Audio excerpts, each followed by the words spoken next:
Please.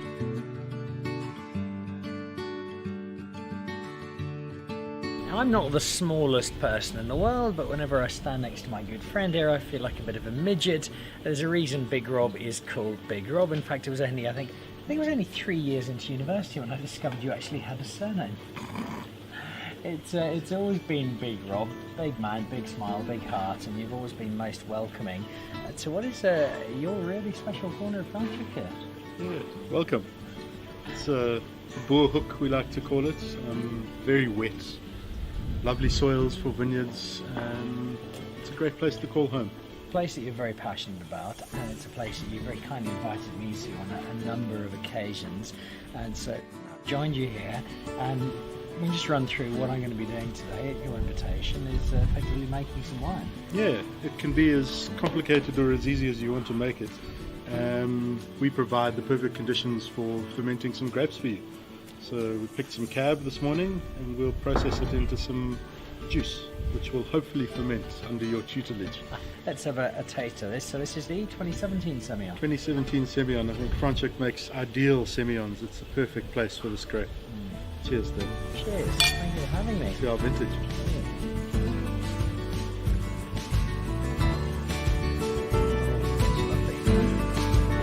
Delicious.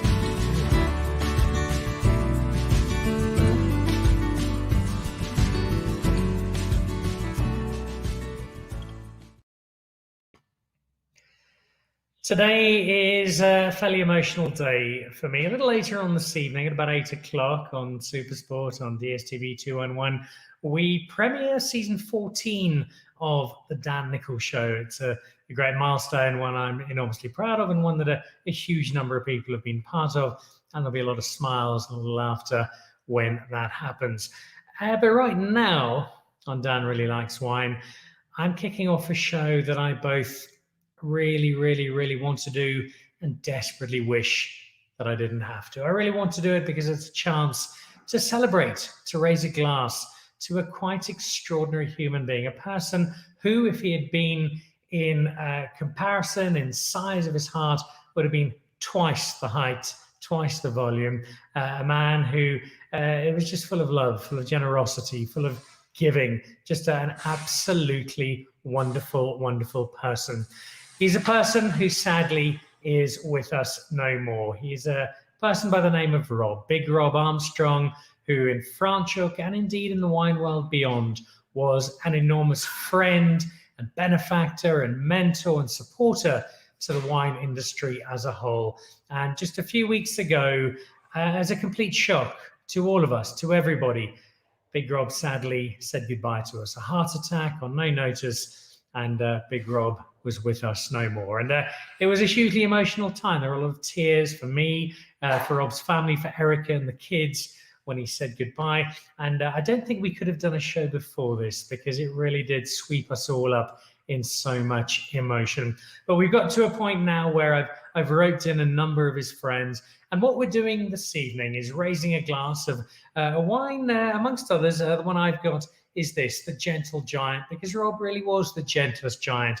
He was a huge man, and our days together at university, he used to terrify me on the hockey field.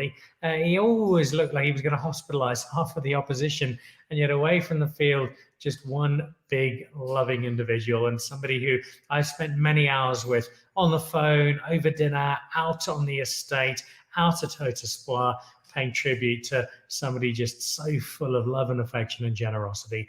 So tonight we've got a selection of friends. Gwen Marais, the winemaker out at Haut Esport, who fell under Rob's wing and has been working so hard and producing wine with him. Also, DP Berger down at Glenwood. We're hoping to get Chris Erasmus a little later, but also Rudiger Gretschel, who's pretty much a modern icon of the South African wine industry. Guys, welcome to all of you in what's a really bittersweet space. We get to celebrate a wonderful friend, but at the same time, wish that we didn't have to do it quite like this. But we are, and we've got wine in hand, and our job is to try not to burst into tears this evening and to instead raise that glass. So, Rudiger, if I can ask you just to kick off, I know that you and Rob were particularly close. He spoke of you so fondly so many times. Give us a sense of who Big Rob was and what he meant to you.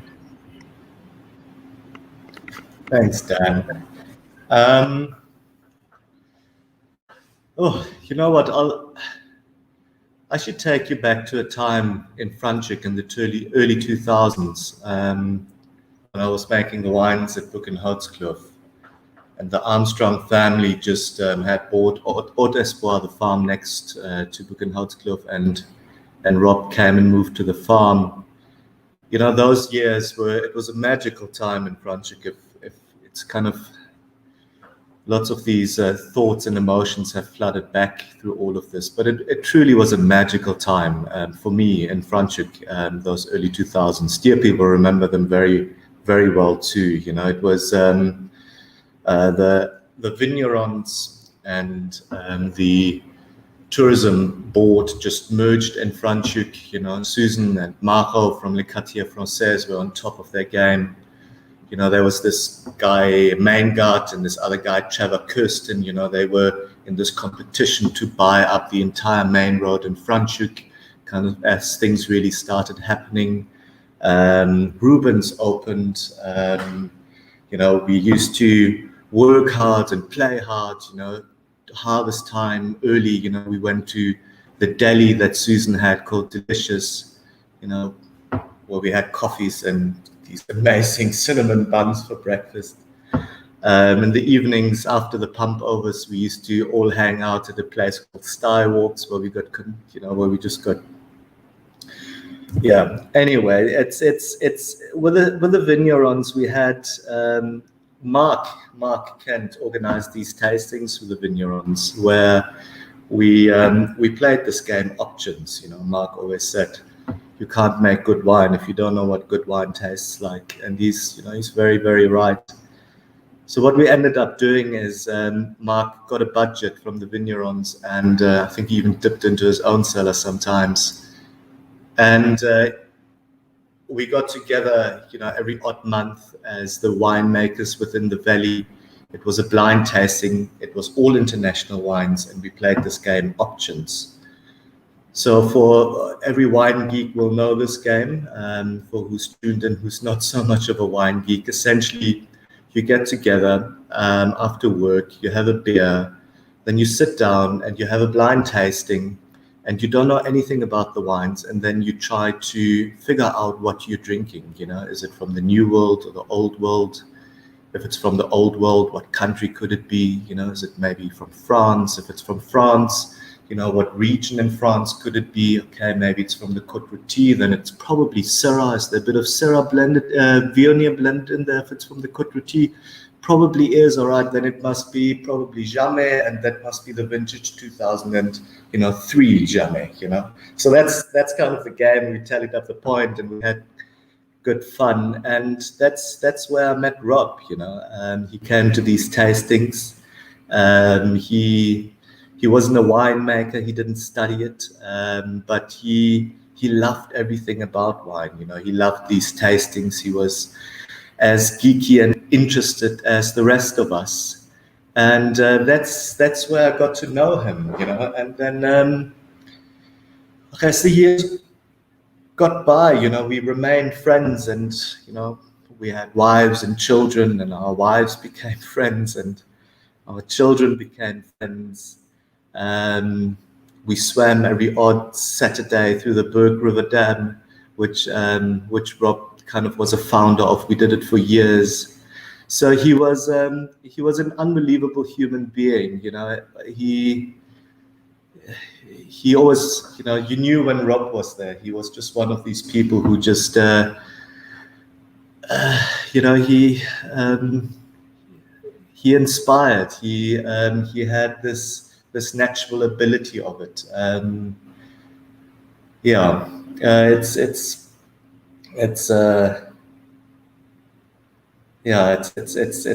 It's been a very difficult and heartbroken time the last couple of weeks.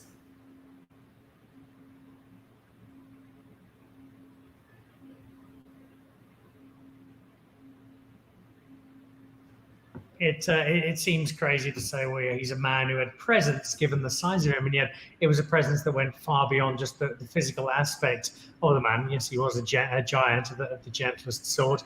As you say, you immediately knew when you were around him. Chris, if we can jump over to you, what was your first meeting of Rob? What are your earliest memories of this big man? I think we've lost Chris for a moment, so let's go to DP for the same question. DP, if we can, your first memories of this big man and the impact that he had in the Franschhoek Valley, because it really did seem to be considerable. Yeah, Dan. I almost don't know where to start. I remember Rob, funny enough, his dad I met before I actually met Rob. I was involved in identifying Haut Esport as a piece of land which his dad flew down, came and have a look at, and immediately fell in love with the piece of property, saw the potential. It was literally just gum trees and there was nothing. And then my dad actually started working for Ian. And one day my dad phoned me and said, look, I've got a guy here, it's Ian's son, Rob, would you like to come and meet him? And got in the buck and I drove up there and I met this, everybody called him Tiny. When I saw him the first time, I didn't know where the name come from, but typical how it panned out. Here was this absolute giant standing, and he immediately made a massive impression on me with his gentle way of doing things. He was just a great guy. I remember, I don't know if you were part of that, but I remember the parties that he used to have on Haut Esport. There was only the one house with my mom and dad stayed in, and they used to camp just a bit lower down where Anne's house is now. And I came up there quite a few mornings and had a good chuckle and to see that how good last night was actually, and how much he enjoyed that piece of property. And then Rob became more and more involved. I was involved with the vignerons at that point in time quite heavily, and Rob sort of almost, I won't say took over from me, but he played a very leading role later on in the Franschhoek vignerons. And the one thing that struck me about this guy was the fact that he came out of, I always said he was a stone crawler, and he came from that, and he came into the wine industry, and he just fitted in. Now, Rudiger and Gwen will also tell you, it's not the type of industry where you just come in and fit in. I think, first of all, you need to enjoy wine. You tick that box, number one. And secondly, you've got to have a love for the soil. You've got to have a love for people, and you've got to have a love for everything that's surrounding it. Always say the networking of the industry is just as important as being able to make a bottle of good wine. And Rob just fitted in. Eventually, he ended up being the chairman of the vignerons, a period of time in the vignerons that I thoroughly enjoyed, purely because the man knew exactly what question to ask, and he was not the type of person that easily backed off. And if he didn't get the right answer, he would persist. And he meant a hell of a lot for Franschhoek Wine Valley during that period of chairmanship of the Franschhoek vignerons. I was always scared to go and visit him because I stopped there, he'll say, come and taste this quickly. And half the times it was not wine that we were tasting. And half the time I actually got stuck, and the 10 minutes became 3 hours and actually just led it into something a bit longer than that. And it was just this man's total passion for life and his total enjoyment of people around him. He did not like if you went and heard nature. He was a massive lover of nature out there, of the creation of what we enjoy every day. And if he didn't like what you were doing to it, he would have made his say, and he would have stuck to it, and he would have dug his heels in the ground. And believe me, I think quite a few people in the surroundings of Haut Esport has encountered that, and he did not back off until the solution was solved, until things was restored, not the way he liked it, but the way it should have been. So he was just a great man, and he's sorely missed. I want to come back to some of those misadventures and that life in Franschhoek in a moment. Let's drop over to Gwen. Gwen, I don't think you've known Rob for quite as long as some of the others, but you've known him very intimately for the last little while as the winemaker out at Haut Esport. I've spent some time with you. You're not a terribly large person. What was your first encounter like with this big giant of a man? And then from there, getting to know who, for I think all of us, is just this most extraordinary man. I mean, it's been an absolute privilege to have known Rob. I was very fortunate to land here. He kind of just happened to phone me up, and luckily I had a video call with him before I met him. So I did kind of get a bit of a spectrum of how large of a human being he was. So I wasn't quite that shocked when I saw him. But I mean, getting to know Rob was absolutely a privilege. I mean, a minute part of our relationship revolved around wine, and getting to know him and how much he loved this farm and how much he loved nature, and what an intimate relationship he had with nature and with people, and how much love and care he just oozed out for every living being was just absolutely amazing to witness and to be part of. And it played a very big role in my life, and it certainly will for the rest of my life. But there are parts of him, the way that he could pick any little flower or leaf, and he knows the bush. He saw that bush 3 weeks ago, and now it's flowering, and he gets to tell me what it is. And there goes a bird, and that's what kind of bird it is. And I mean, it's very special to come across someone who knows so much about so many things. It's just a beautiful relationship that he had with nature, and I will always remember that. As will I. The last time I saw Rob, and I believe I'm very fortunate for this, just 5 days before we sadly said goodbye to him, I took my whole family down to Haut Esport, and we walked through, and Rob would pick a random piece off a tree and say, if you boil this in water, this will sort you out if you've got gout, or take this particular bush if you're feeling a little bit nauseous, this will settle you. He had this extraordinary understanding of the natural world. And I think for all young winemakers like you, Gwen, when you work with people who've been in the industry for a long time, there is so much you're going to learn. It's natural. And yet with Rob, I got the sense that education was so much more than just wine. It was a real life experience day to day, just spending time with him. No, it certainly was. I mean, what Rob taught me in the short amount of time, I mean, I can imagine that people don't learn that much in a lifetime. His vast knowledge, I mean, the amount of books that he used to read, and the things that he exposed himself to, and he shared. He loved to share. And I mean, drinking wine with him by itself was a big treat. But just the amount of love that went into little rocks and artwork, and it was just so special. It was indeed. It was an approach to life, a general life philosophy that struck a chord with one of my favorite chefs, a man who is often to be found wandering shoeless and full of beard through the back streets and fields of wherever he finds himself. Chris Erasmus, it's lovely to have you on. And I know you and I spent a little bit of time together with Rob, and that little time that we did, I got a sense that the two of you had not just a shared philosophy, but there was a real sense of brotherhood to the two of you, that you had a connection that was particularly special.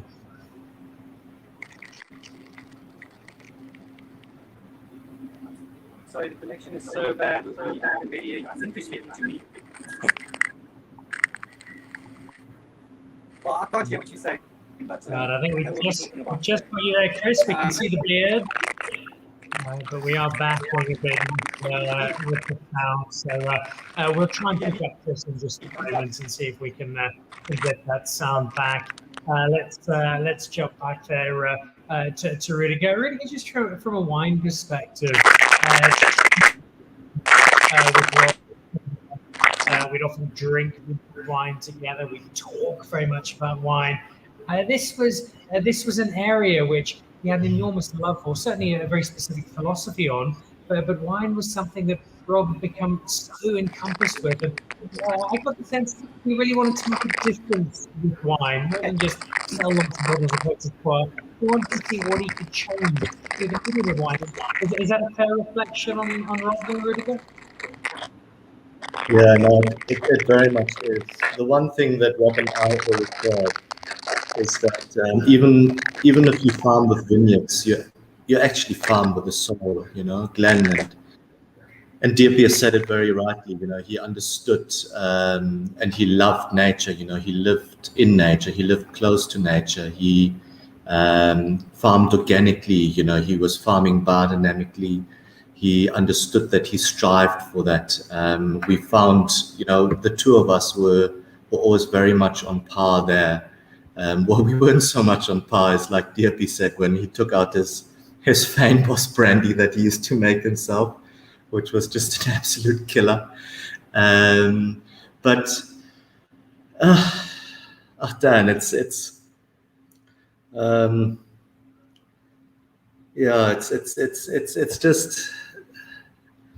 I struggle with it. We had this amazing dinner club.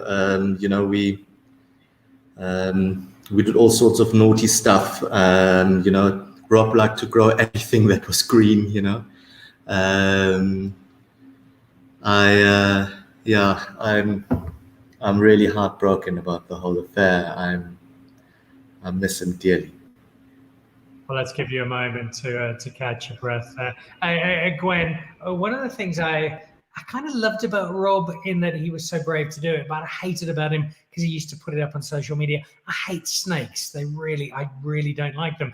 And so did Rob once upon a time. And yet he became the resident Franschhoek snake catcher. He faced that fear.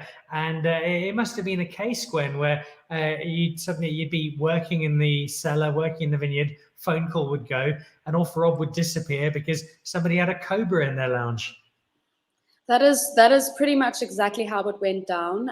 You would just see in summertime, as soon as it gets hot, Rob would just quickly jump into his car, not tell anyone where he's going, and off he goes. And then the tube just sits there in the office for the rest of the day, and I have to live with the fact that there's a snake in the cellar. And quite often he used to open up the snakes in the cellar for us to look at, which was quite terrifying, because if a snake got lost in the cellar, I don't know what I'd do. But it was absolutely beautiful. I mean, this is a simple example of how his love for something like snakes just rubs off on people. And I now have a different perspective of snakes. I used to be terrified of snakes, to not want to get near a snake, and now I'm intrigued by them. I look out for them. I don't have a choice, because there are now many on the farm, because he used to release them on the farm. He wouldn't tell anyone where, but sometimes you would just see his cars parked in a random spot. Then to stay away from the spot for a while, because the snake's probably been set loose. But it was absolutely amazing to see how he just worked with the snakes, and his calmness got picked up by the snakes. They were just so comfortable around him, which is amazing. And it speaks to somebody who had such a love of nature. DP referred to it a moment ago, that he hated. Hate is a strong word. Rob would never use that word, but he wasn't comfortable with stuff that worked against the world of nature. How did that affect your understanding of winemaking? Having come out of a learning experience, you'd studied winemaking, suddenly you meet this guy who's got this really clear philosophy on how making wine is going to make a better world. How did that change your understanding of wine and your approach to making wine, Gwen? Luckily, that's the thing that brought Rob and myself together, is the fact that we were completely on the same level with regards to farming and making wine. That's how we were introduced to each other, is my love and interest for biodynamics and biodynamic winemaking, and that led me here. At first, it was a bit difficult to switch my mindset, as you said, coming from a learning experience, and only being, for the majority of my learning experience, exposed to more conventional farming and being taught conventional farming and winemaking. Now being in a situation where I don't have a choice. I would love to farm naturally, but sometimes, you want to fall back and you want to go to what's comfortable. And Rob would just be like, there's no way. This is not going to happen. Find a better solution or don't do it. And I absolutely, in the moment, I would hate it, but I absolutely love that about him, because it's resulted in so many great ideas that the two of us have thought up and implemented on the farm in a short time. And that is just another way that, as DP mentioned, like, he persisted in being natural, and it shows in how alive this farm is and how the wines taste. The affection for which Rob was held is shown very clearly there by Gwen, by all of our guests, and by people watching the show. Pippa Pringle, who we do a lot with on the show. Rob was without a doubt a gentle giant and is sorely missed. Erica McCormack, you'll be hugely missed, gentle Rob, and that word gentle is just so apt. Paul Gerber, the failed maths teacher who decided to make world-class bubbles instead. Paul Gerber, Rob was an amazing guy, and follows up with sorely missed. Well, he certainly was. And DP, if I can ask you on that note, Paul is part of the Franschhoek community, making some wonderful stuff down in Colmont. There was so much and social media messages. I got WhatsApp groups immediately about the impact that the loss of Rob had. He just seemed to have, not just in his role as looking after Franschhoek vineyards, but as such a part of the fabric of Franschhoek, had an enormous impact for somebody in what was a relatively short space of time, DP. Yes, come to think of it, again, as I say, I met Rob, I think it was the late, just before about 2005, 2006, round about there. And the guy had a presence. It's the only way that I can describe it. Wherever he got involved, he had a presence. He was never upfront. He was never the type of person that wanted to say, "Look, here I am. I'll be on this committee or that committee." He was not that type of person, but he had this massive presence. And that morning when the news broke, I heard a bit about it quite early in the morning. I think Franschhoek stopped. I can clearly remember where I was, and I just stopped and I thought, I can't imagine this valley without this guy. His love for his family, is just his love for the entire valley. We're quite a close knit group together as winemakers in this valley, and the amount of phone calls that went around and said, this can't be, it's just impossible. We can't fathom the fact that Rob isn't here. That's how big a presence he had in this valley. It was a huge impact from him as a person. The number of people I know who are sent down to Haut Esport, I'd literally phone Rob and say, look, I've got some third cousins I've never met who are on their way from Ireland. Will you look after them? And they'd phone me the next day. They'd never met me, and they'd phone or they'd send an email and say, Dan, we had the single best experience with wine we've ever had. And I think that spoke to just who he was, the kind of person, just that openness, that generosity, a wonderful ambassador for not just Haut Esport, for Franschhoek, for the world of wine. He could never do enough for other people. And he was just such a selfless person, DP. Yes, as I say, Dan, I still can't imagine this valley without him. He's swimming in the dam. I mean, the spot where Rudiger was talking about now, it's literally about, as the crow fly, a kilometer from where I'm sitting now. And I remember going around there with a mountain bike, often on Saturdays mornings, so late afternoon, and I'll find Rob there, and always this massive smile on his face, as if the world is at my feet. Nothing seems to have actually upset him, or there's only one thing that I know that upset him, but I'm not going to mention that on the show now. I think some people will take a bit of strain when I say this. But he was always this friendly guy, always had a smile on his face, always trying to help where he can, go out of his way. I mean, we started, I think it was in 2011. I had a very brief discussion with him and said, Rob, let's try to get something going with Semillon and Franschhoek. And he was immediately on it. I think we started doing 2 seminars. We had a bit of a chat to Mark down the road there, just to get a few ideas of styles, etc. and he was just so passionate about this. It was actually it was fun doing it. The first trial we did together didn't end up that well, but we had a brilliant time together, actually getting to the point where we said, okay, this is not the greatest wine at all. But just being involved with him and being in his presence was something unique. It most certainly was. Let's see if we can get back to Chris Erasmus. He's probably at the bottom of a compost heap somewhere trying to get a reception. Chris, let's try you again. Can you hear us? Can you pick us up there, Mr. Erasmus? I can hear you now. Can you hear me?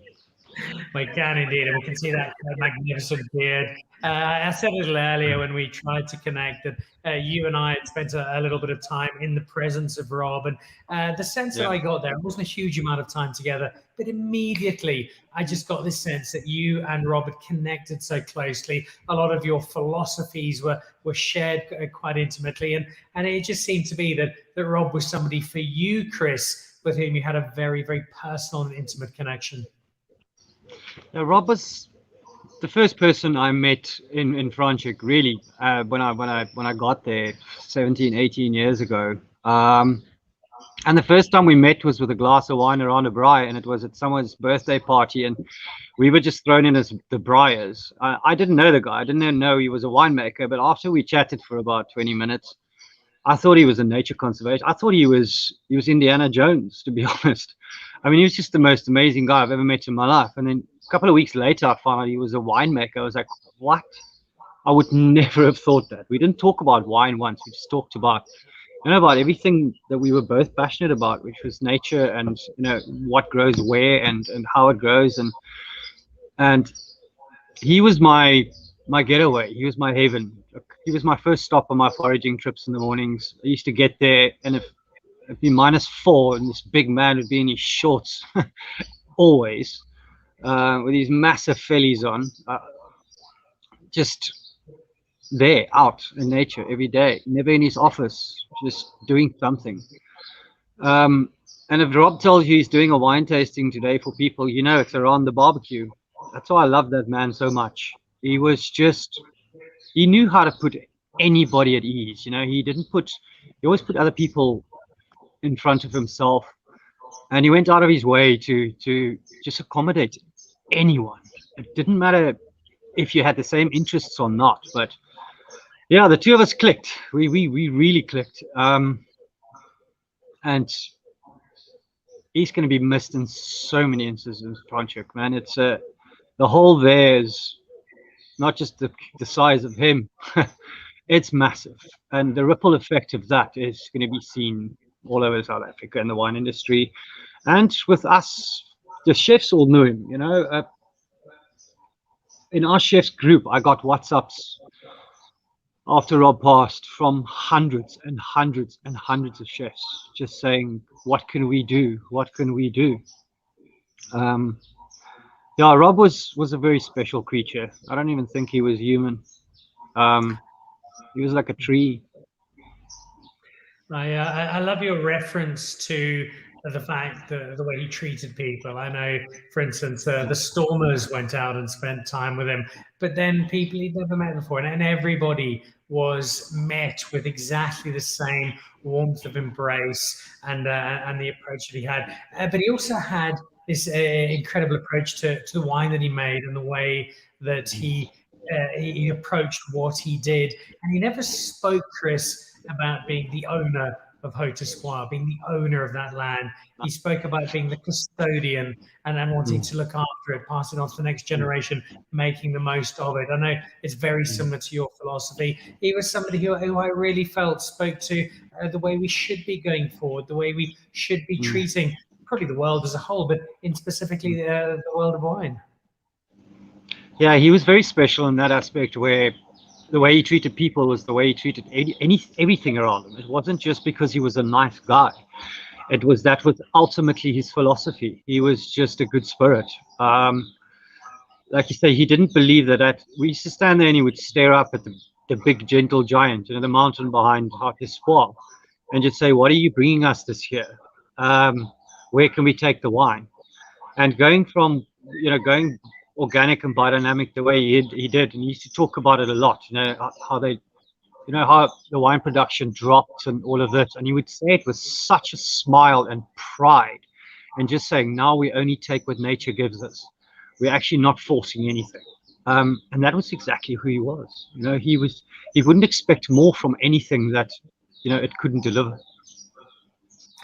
We've got assorted people watching. Greg Sherwood over in London. Didn't know him, but he sounds like a real gent.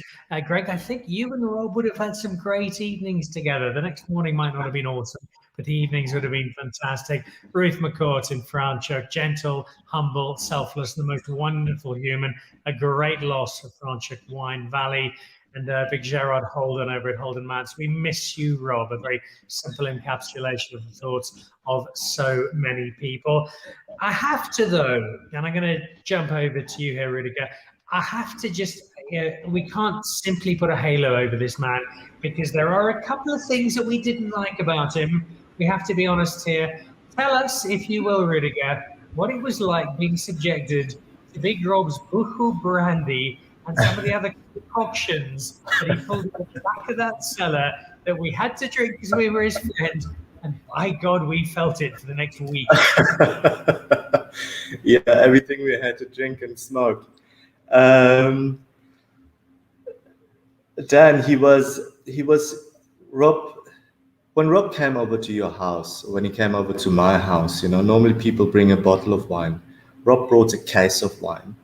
You know, I don't think Ludine had any cheese left in her shop when Rob came over to the house, because he bought all of it and brought it along, and all the little things he made himself, like the Buchu brandy.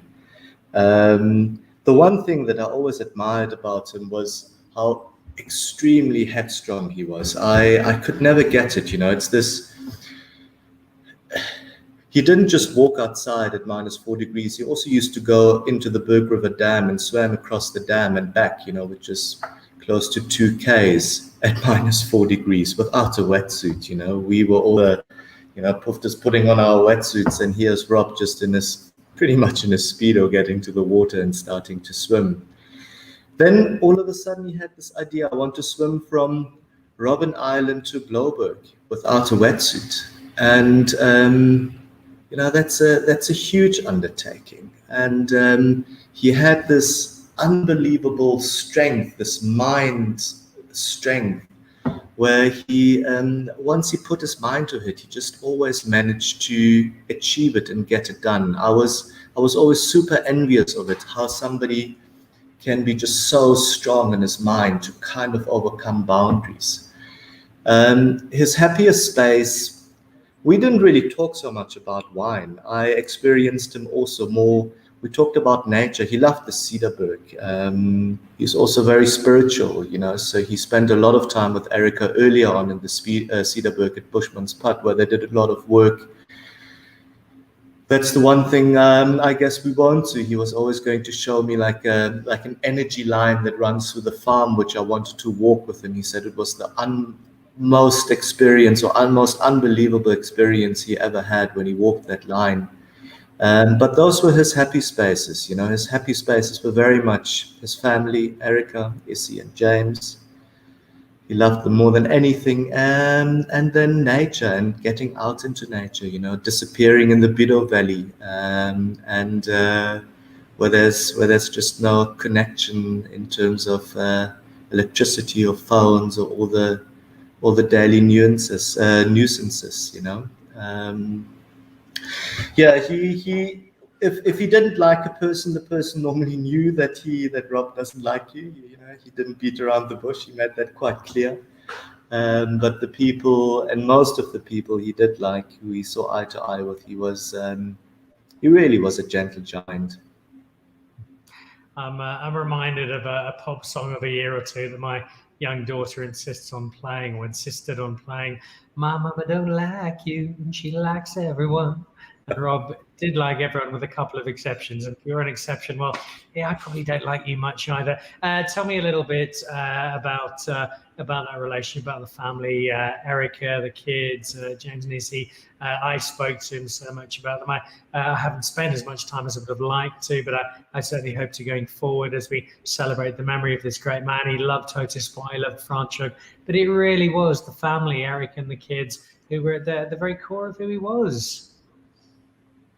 Yeah, no, very, very true. It was all about James, and James, you know, Rob was James's hero. They're so alike, you know. He made sure that his kids grow up in nature. You know, you take James out, he's always outside, very much like his dad. But yeah, he would have done anything for his family. You know, when we had musical evening in school as like a fundraiser where you need to make a fool of yourself in order to collect some money, you know, I can't do that. I kind of sit in the crowd and keep my head down to make sure that nobody notices. But Rob is the guy who gets on stage, you know, wearing a tutu and dancing and singing, you know. It's really one of a kind. Extraordinary man. We're drifting towards the end of the show, which always goes by too quick, but particularly so this evening. Gwen, before we do that, just if you can encapsulate for me, you didn't have a huge amount of time with Rob, and yet at the time that you did have, I think you've already suggested you learned so much. Can you capture for us the essence of what you learned from Rob, who he was to you as a teacher and a mentor as well as a friend? Sure, that's a big ask because there's so many words to encapsulate such a large human being. But I think most of the things, or the most important things that I learned from Rob in wine was certainly to follow my gut, to always follow my gut, and to always follow the path that nature wants to follow. Those are the biggest, like, you can't even try and mess with that. That is what you follow. Even if my gut does not make sense to the person next to me, it's my gut and I need to follow it. And I'm very thankful for him for that. In farming, it's definitely to be the custodian of land and respect land as much as possible and just let it do its thing. And you kind of farm around it. And I've definitely learned a lot farming in that way, much more than I would have from a textbook. So that's that. But just in the way that you enjoy wine, the way that you enjoy a sunset, and you enjoy the making the way that you enjoy a sunset. I mean, everything with Rob was the experience and the experience that you get from it, and that is what I will keep with me. We definitely had a lot of plans in the pipeline, and I hope to pursue them, and I hope to keep his legacy alive, and the style of wine that he liked, and the type of grapes that he would have wanted to hold from picking them, you know, that type of thing. I definitely have some big shoes to fill. I think you could probably get into one of those shoes yourself, Gwen.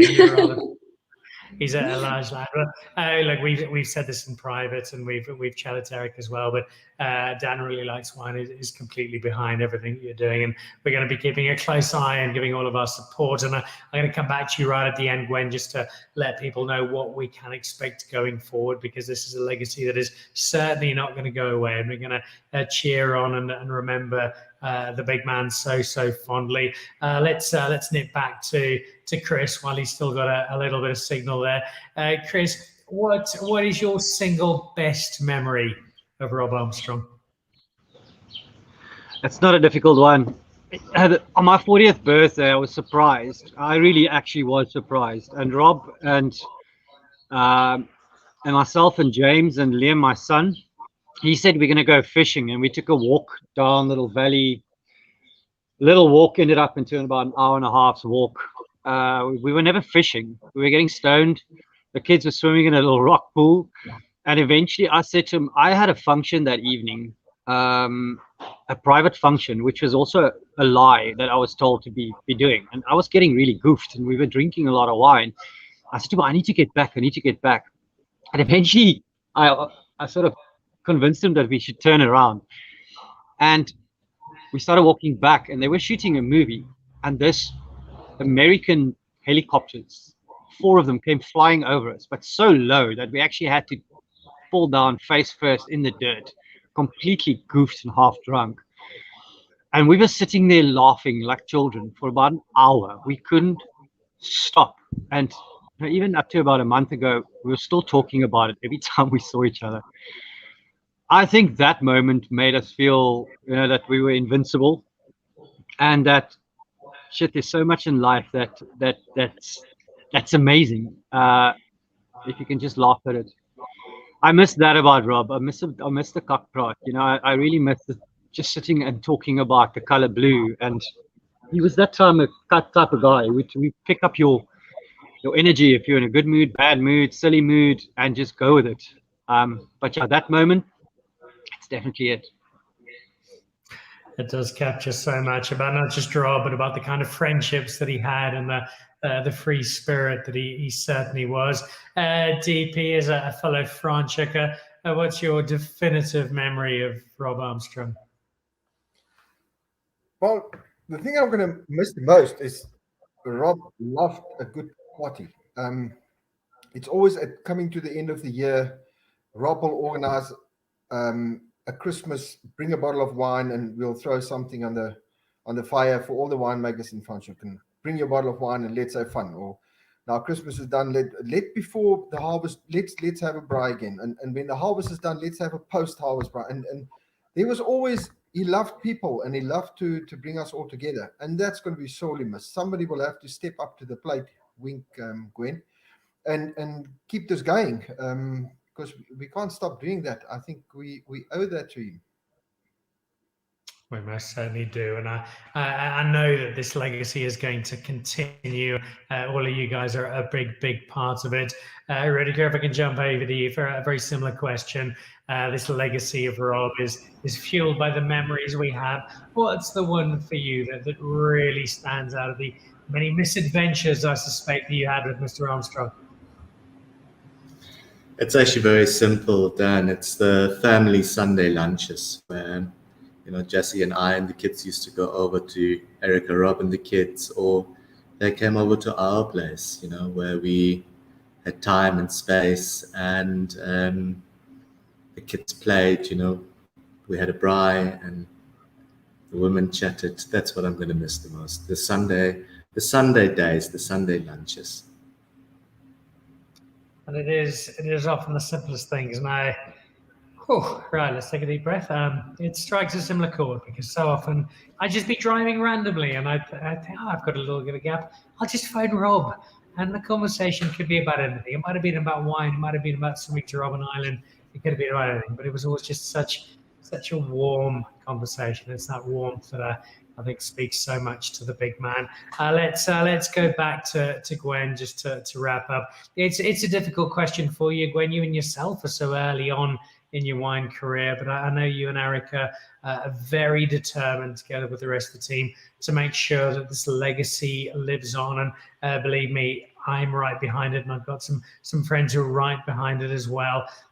What for you? What do you see the path being forward? What's gonna happen with Haut Esport? And I think really importantly, how can we, as lovers of the Rob, lovers of the brand, what can we do to help you guys to continue flying that flag for Big Rob?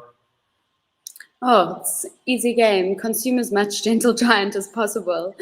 No, we've got, like I mentioned, Rob and I had many plans in the pipeline, and Erica and I have gone through them, and we are fully capable and excited to pursue them because they all of a sudden have a lot more meaning and depth than they did before. We did think that they were good ideas, but now all of a sudden, like I said, they have a lot more meaning to them.